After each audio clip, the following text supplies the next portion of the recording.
Hey guys, this is homework 7.8 on adding and subtracting rational expressions. We'll look at a total of 4 different examples, and the first one you see here is really just adding 2 fractions. So notice there's no variables involved, there are no polynomials, everything is just one term. This is something you've done before. So we have 5 over 7 plus 2 over 5. Now what some of you might be tempted to do is to divide out those 5s and go like this. But we can't actually do that because this is being added, not multiplied. So we got to keep that in mind. So the only way I can actually add these would be by creating common denominators. So I look at 7 and 5, which are the 2 denominators, and I see if they have any common factors. Well, the only factors of 7 are 7 and 1, and the only factors of 5 are 5 and 1. So they don't have any common factors. So what we would actually have to do is multiply the 5 over 7 by 5 on the top and 5 on the bottom, and multiply the 2 over 5 by 7 on the top and 7 on the bottom. Notice we're not actually like changing the value of each ratio. 5 over 7, if I multiply the top by 5 and the bottom by 5, I'm creating an equivalent ratio. So that's why we have to do whatever we multiply the bottom by, we have to also multiply the top by. Okay, so let's start to simplify. So I have 5 times 5, which is, okay, so I have 25 on the top. Whoops, here we go. 25 on the top, and I have 35 on the bottom. And then for 2/5, if I multiply the top and bottom by 7, then I have 14 on the top and 35 on the bottom. And when I add those together, when you actually add fractions, once the denominators are the same, you are only adding the numerators. So 25 plus 14 will give me 39 over 35. So there we go. So this was kind of just a review example to get you to think about a few things. Again, notice when we made the denominators the same, we multiplied each fraction by 1. So when I multiplied 5/7 by 5 on the top and 5 on the bottom, well, I'm really just multiplying by 1, because this 5 over 5 is really just 1. And here, 7 over 7, that's really just 1. So that's why I'm allowed to do that, because I'm really just multiplying each fraction by 1. Okay, let's look at another example. So here we have example 2. We have 3 over 20x squared plus 4 over 15x. So again, we might be tempted here to try to reduce the 20 and the 4, but we can't do that because this is addition now, it's not multiplication. So you have to keep that in mind. So I need to make these denominators the same. So I look at what each one has. The first denominator has a 20 and an x squared, which means x times x. The second denominator has a 15 and just x. So the only way I can make them both look the same is I can't really divide anything out. I can't get rid of anything. I can just multiply to kind of like give each denominator what the other one is missing. So the first denominator has 20, like we said, and x squared, and the second denominator only has 1x. So we're going to definitely have to multiply this second fraction by x over x so that the denominator has an x squared like the first denominator. And then the 20 and the 15. Well, there's a few things I could do. I could automatically just multiply the first denominator or the first fraction by 15 over 15 and the second one by 20 over 20. But I don't have to do that. I can think of like a smaller number that I can make both of them. So for example, like 20 and 15, I can make both of them into 60. And that would probably be the smallest number because 15, if I multiply it by 2, would be 30. And if I multiply it by 3, would be 45. And I can't make 20 into either of those numbers. But if I multiply 15 by 4, that makes it 60, which I can make 20 into. So I'm going to multiply this first fraction by 3 over 3. And the second fraction by 4 over 4 also. Now I'm going to have 60x squared as my common denominator. So for the first fraction, when I multiply that 3 over 3 in, I get 9 over 60x squared. And the second one, I get 16x over 60x squared.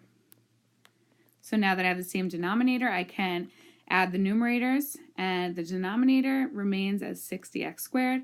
Notice in the numerators, though, the first numerator is just 9, and the second one is 16x. So you might be tempted to write 25x, but since the 9 does not have a variable with it, they're actually not like terms.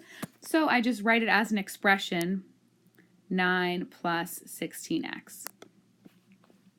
Now, since this is what I end up with, I should always just check to see if I can divide anything out. The only way I could divide things out is if I can take out a GCF from the top.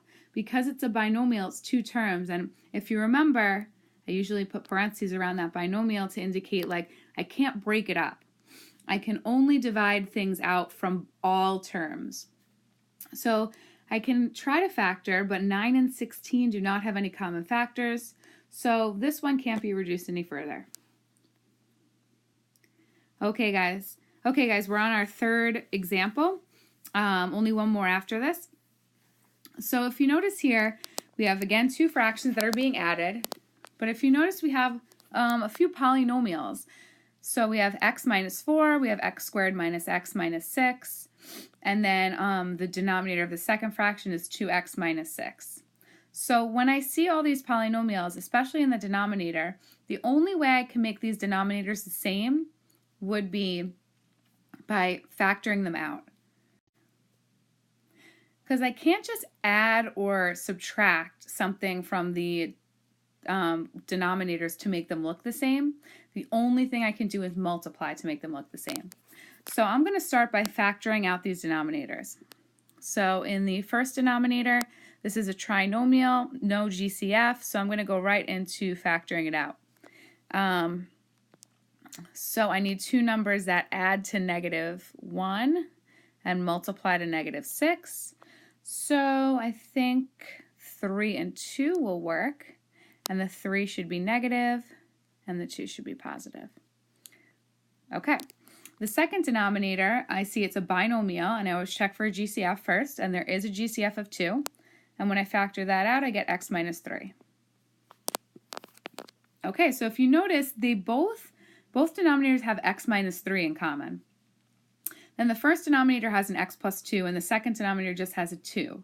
Now you might be tempted to say, okay, well, if this first denominator just has an x plus 2, and then this one has a 2, we can try to make them look the same, but we can't try to make them look the same because I can only make denominators the same through multiplication.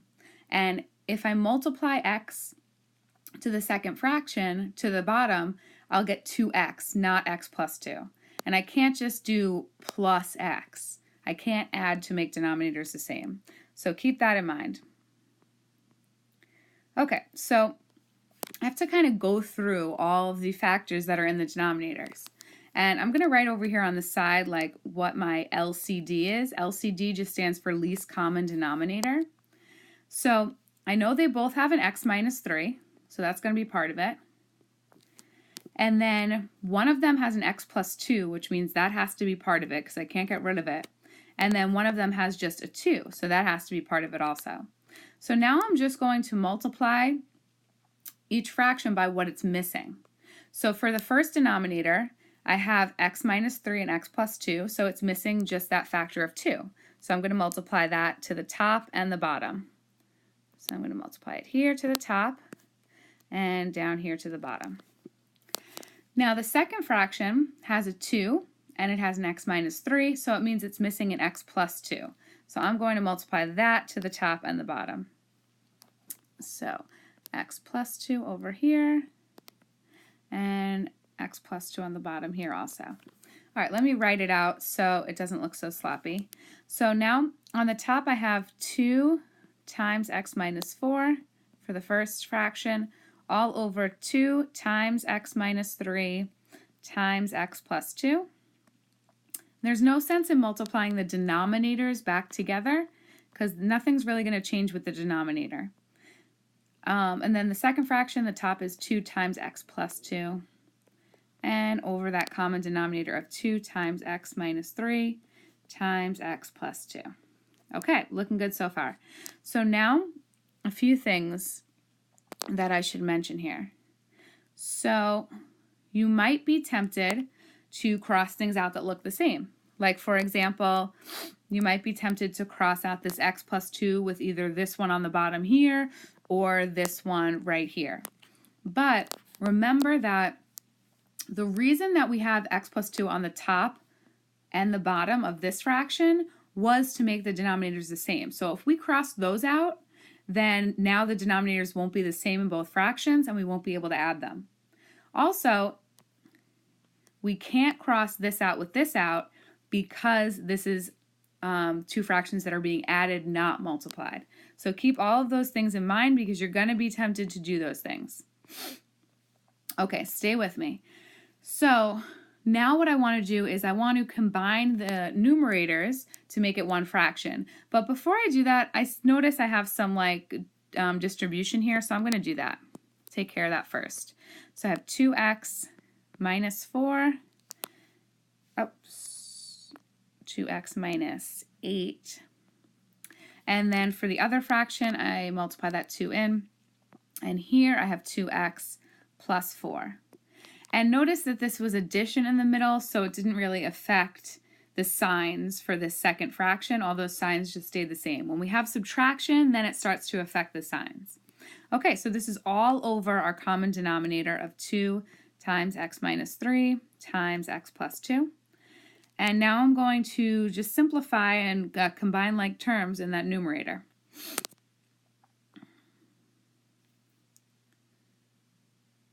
Okay. So like terms, I have 2x and 2x, so that becomes 4x. And then I have negative 8 plus 4, so that becomes minus 4. And then again, it's all over our common denominator of 2 times x minus 3 times x plus 2. Now if you notice, in the numerator, I have a common, greatest common factor that I can pull out. The reason I want to do this is because I want to try to simplify everything as much as I can. At this point that we're at right now, think of it as what we learned in the past with just simplifying rational expressions, where we would have to factor out the top, factor out the bottom, and then divide out like terms. We're kind of at that point now. So in the numerator, I'm going to divide out the 4, and I get x minus 1. And then everything's factored out in the denominator. That's why, like I said before, you shouldn't multiply the denominators back into each other because then it just makes more work for you.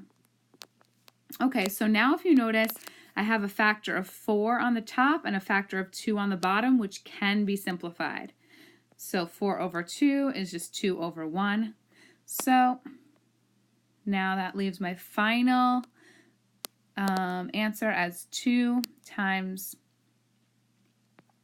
x minus 1 all over x minus 3, x plus 2. And we're good. Okay, we got one more example to go through. Okay, example 4. So again, now notice a few things about this. Everything is in the form of a polynomial. There's no monomials here. And we have subtraction in the middle of the two fractions instead of division. So we have to keep that in mind. So one thing I like to do, especially when I have subtraction, like you see here, is I like to put the numerators in parentheses because I have to remind myself that when I subtract, that includes distributing that subtraction sign to things. We're not going to do that just yet because we can't actually subtract the two fractions until their denominators are the same. So I'm going to factor out the denominators. See what factors I'm working with down here so I can come up with my least common denominator. Okay, so let's see. X squared plus 2x minus 3. So I'm going to use 3 and 1 because I have to multiply to 3. And they have to add to 2. So I'm going to use positive 3 and minus 1. Okay. And then the second denominator is a difference of perfect squares. So that's x plus 3, x minus 3. Awesome. Okay, so now I'm going to come up with my least common denominator. So I'm going to write this on the side over here. my LCD. Okay, so I noticed that both denominators have x plus 3 in common, so that's definitely part of it. And then the first denominator has an x minus 1, so that has to be part of it. And the second one has an x minus 3, so that has to be part of it. So notice I'm not like trying to make any of them look like each other necessarily. I'm really just like giving each denominator what the other one has that it's missing. So like for the first denominator, it doesn't have an x minus 3, and the second one has that, so I need to give that to the first one. So I'm going to end up multiplying the first fraction by x minus 3 over x minus 3. So x minus 3 over x minus 3. Then the second fraction has x plus 3 and x minus 3, but it doesn't have x minus 1, which the first one has. So I need to multiply x minus 1 over x minus 1 on that second fraction. Now both the denominators will have the same things as each other, okay? So now I am going to just rewrite this again so it's a little bit neater. So the first fraction, the numerator, it's x minus 3 times 3x minus 1 over x minus 3 times x plus 3 times x minus 1. And then that second fraction, the top is x plus 4 times x minus 1. And then the denominator is our common denominator, x minus 3 times x plus 3 times x minus 1. Okay, so far so good. So now I'm going to give myself a little bit more space here.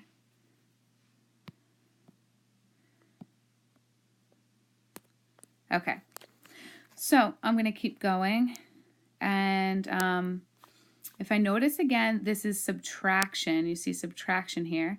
So that's going to be important when we actually combine the two numerators. But before I combine the two numerators, what I want to do is I want to distribute out the numerators as they are. So like I said before in the last example, you might be tempted to like cross out the x minus 3 here with the x minus 3 here, or the x minus 1 here with the x minus 1 here.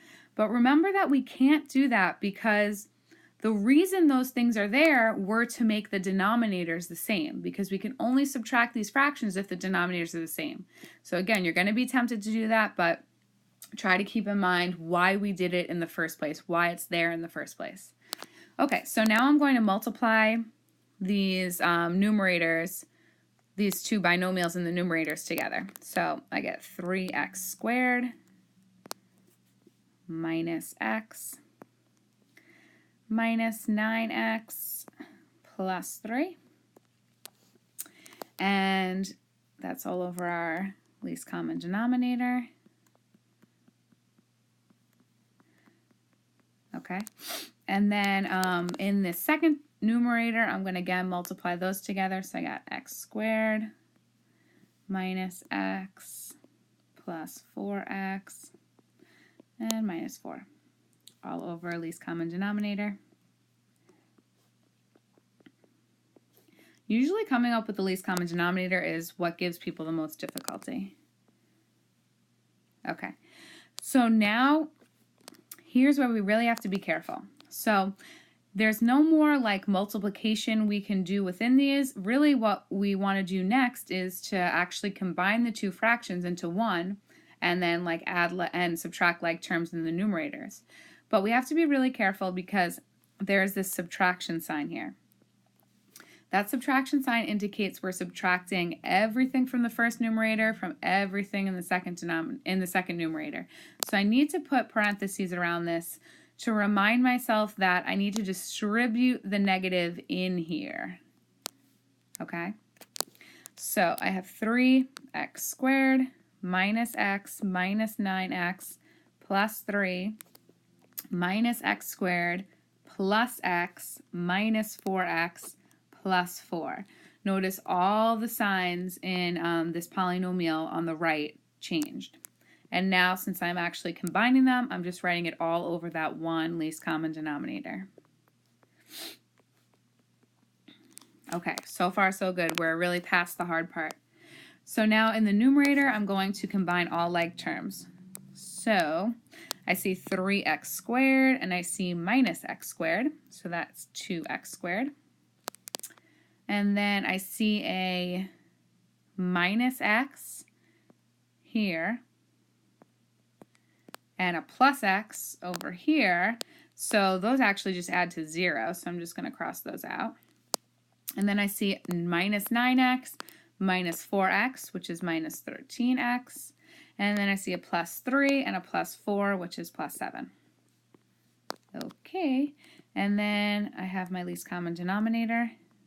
Okay, so now like I said in the other example, think of when you're at this point, think of it like, okay, I just have a rational expression that I'm trying to simplify. So I need to factor everything and see if anything can divide out. So the top, we can try to factor.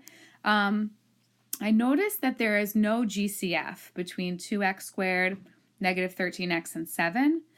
So I also noticed it's a trinomial. So that tells me I should try to use garbage method. Whenever I use garbage method, I try to like take it out and just kind of do it on the side because it's a little bit more involved than other methods of factoring.